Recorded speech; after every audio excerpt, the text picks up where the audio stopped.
भगवान देवाधिदेव महादेव की कठिन तपस्या के फलस्वरूप शुक्राचार्य जी महाराज को मृत संजीवनी विद्या की प्राप्ति हुई थी।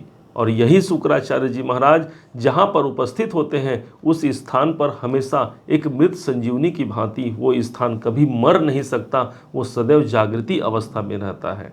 आज हम समझने वाले हैं इन्हीं शुक्र को।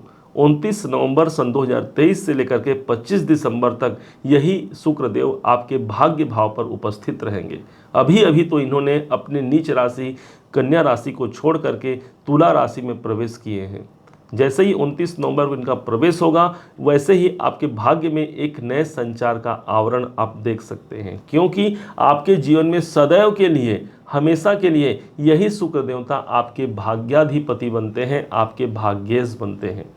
और जब कोई ग्रह जिस भाव का स्वामी हो और उस भाव पर ही स्थित हो जाए, इससे बड़ा संयोग नहीं माना जाता ज्योतिष में। इस हिसाब से देखा जाए तो भाग्य की जागृति, तकदीर का साथ आपको प्राप्त जरूर होगा। चूंकि शुक्राचार्य को माना गया है, धन के कारक माने गए हैं शुक्राचार्य जी महाराज, इसलिए धन की भी वृद्धि भी इसी समय पर आपको प्राप्त होगी। कैसे होगी, क्या होगी, सब कुछ हम समझते हैं। आपके राशि के स्वामी शनि देवता ने अपने परम मित्र शुक्राचार्य को एक घर अलॉट किया है, वो है आपके भाग्य का घर। अब यहाँ पर शुक्राचार्य जी महाराज पूरे अन्य भाव को छोड़ते हुए घूमते घूमते अब पहुँचे हैं अपने मूल त्रिकोण राशि में। अब आप ये विचार कीजिए, आप अपने घर पे हैं, कितना सहज महसूस करेंगे। ठीक उसी प्रकार से यहाँ पर शुक्राचार्य जी महाराज अपने घर पर हैं, उस भाव को बिगाड़ेंगे नहीं, अर्थात आपकी किस्मत को बिगाड़ेंगे नहीं। किसी कारण से यदि आपको लगता था या लगता है कि मेरे किस्मत मेरे साथ नहीं दे रहे हैं, ये वो समय है कि शुक्रदेव यहाँ पर आपकी किस्मत का साथ दिला जाए। याद रखिएगा कि शुक्र देवता जहाँ पर होते हैं वो स्थान धन से परिपूर्ण होता है, इसलिए यहाँ पर सिर्फ किस्मत ही नहीं, धन की भी वृद्धि होगी। नवम भाव आपके पिता को प्रदर्शित करता है, पिता से जुड़े हुए आपके कार्य बन सकते हैं। पिता के संग यदि वैचारिक वैमनस्य है वहाँ पर भी यहाँ पर सफलता मिलेगी। पिता के द्वारा धन की प्राप्ति हो सकती है क्योंकि शुक्र देवता यहाँ पर विराजमान है। नवम भाव चूंकि हमारे उच्च शिक्षा का होता है, इस दरमियान यदि आप विद्यार्थी हैं तो आपको सफलता तो मिल ही जाती है, लेकिन आप किसी प्रोफेशनल किसी कार्य में हैं या फिर जॉब बिजनेस करते हैं, यहाँ पर भी धन का मैनेजमेंट, धन का नॉलेज आपके अंदर बढ़ने वाला है, क्योंकि शुक्र देवता स्वयं आपके नवम भाव पर है, नॉलेज स्थान है ये। इस कारण से आपके अंदर वो एक प्रभाव बनेगा कि कैसे मैं अपने धन को और आगे बढ़ा सकूं, कैसे मैं अपने धन को ग्रोथ करा सकूं, कहाँ कहाँ मैं अपने धन को निवेश कर पाऊं, कैसे मैं अपने धन को मैनेज कर पाऊं, ये सारे प्रबंधन की स्थिति आपके अंदर आने वाली है। ये समझिए नवम भाव ही वो स्थान हो गया जो आपको धर्म त्रिकोण से जोड़ता है, धर्म स्थान से जोड़ता है। और शुक्र यहाँ पर बैठे हैं। इस समय पर बहुत से ऐसे लोग भी होंगे जो किसी देवी माता के दर्शन के लिए जा सकते हैं, या फिर धर्म से जुड़ना आपका सबसे प्रथम प्रयास इस टाइम पर होगा। धार्मिक कार्य इस समय पर आपके संपन्न हो सकते हैं। जो लोग विदेश में रहते हैं या विदेशों से अपना व्यापार या फिर अपना किसी प्रकार से अपना कर्म क्षेत्र जोड़ करके रखे हैं, उनको भी यहाँ पर सफलता मिलने की संभावना 100% बैठती है। यही शुक्राचार्य जी महाराज आपके जीवन में ये चतुर्थेश भी हैं। जो चतुर्थ के स्वामी का नवम पे जाना, अब चतुर्थ भाव का है आपके प्रॉपर्टी का, आपके भूमि भवन वाहन मकान, आपकी माता का। अब इस भाव के स्वामी नवम में चले गए, मतलब भाग्य से इस समय पर प्रॉपर्टी की प्राप्ति हो सकती है।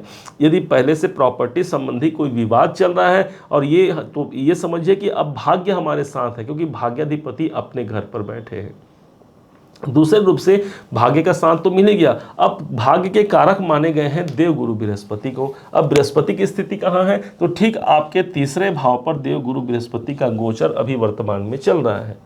अब ये पहली बार होगा कि जब गुरु शुक्र को दृष्टि देंगे और शुक्र गुरु को दृष्टि देंगे, और वो भी 180 डिग्री के अंतराल में, दोनों आमने सामने, ये पहली बार होगा।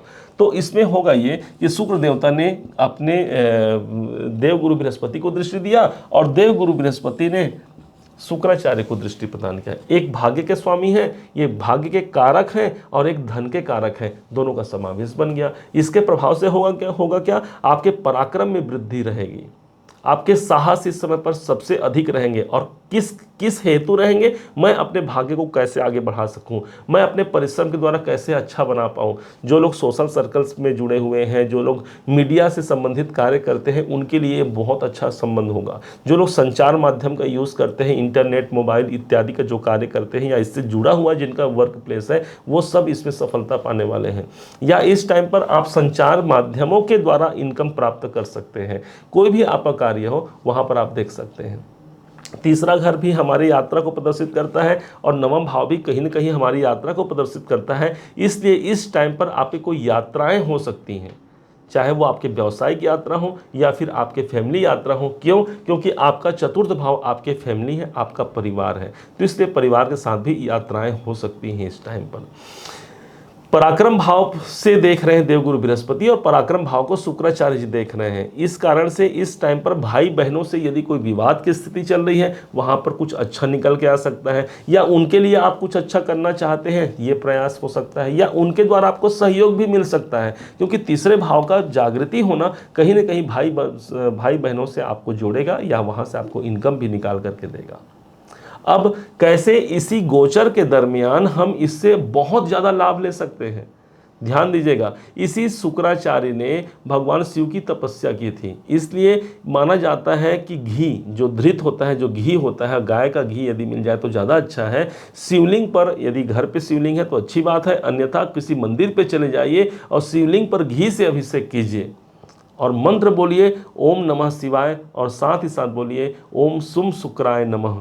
इस प्रकार से मंत्र करते हुए आप उसमें घी अर्पण कीजिए। भगवान देवाधिदेव महादेव की कृपा तो प्राप्त होगी ही होगी, साथ में धन के जो कारक माने गए हैं, आपके भाग्य के जो स्वामी माने गए हैं, इनकी भी जागृति होगी। और निश्चय मानिए यही वो समय होगा, यही वो टाइम होगा जो आपको बहुत कुछ निकाल करके आपके जीवन पर लक्षित करा सकता है। इस बात को मत भूलिएगा।